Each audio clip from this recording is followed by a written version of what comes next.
বাইরে কিন্তু গুড়ি গুড়ি বৃষ্টি হচ্ছে। আর আমি একটা লিচু গাছের নিচে দাঁড়িয়ে আছি।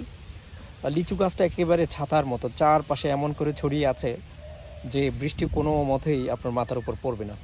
অসাধারণ একটা লিচু গাছ। দর্শক, এখন আমি যে স্পটটিতে দাঁড়িয়ে আছি এটার নাম হচ্ছে অনামিকা শুটিং ও পিকনিক স্পট। নাম শুনেই অবশ্যই বুঝতে পারছেন এই স্পটটি করার পারপাসটা কি। আসলে আমি বলবো দুটির জন্যই এটাকে পারফেক্ট কম্বিনেশন। এখানে যেভাবে একটা মিনি জু সাজানো হয়েছে, যে জুতে আপনি কয়েক প্রজাতির অসাধারণ পাখি দেখতে পাবেন, হরিণ দেখতে পাবেন বানর সহ, এবং বিভিন্ন যে পাখিগুলো রয়েছে তাদের ডাকের যে বাহারি সুর সেটি আমাকে খুব বেশি মুগ্ধ করেছে, আপনাকেও করবে আসলে। তো এখন এখানে আরও যে বৈশিষ্ট্যটা রয়েছে সেটা হলো চারপাশেই কিন্তু ধানক্ষেত।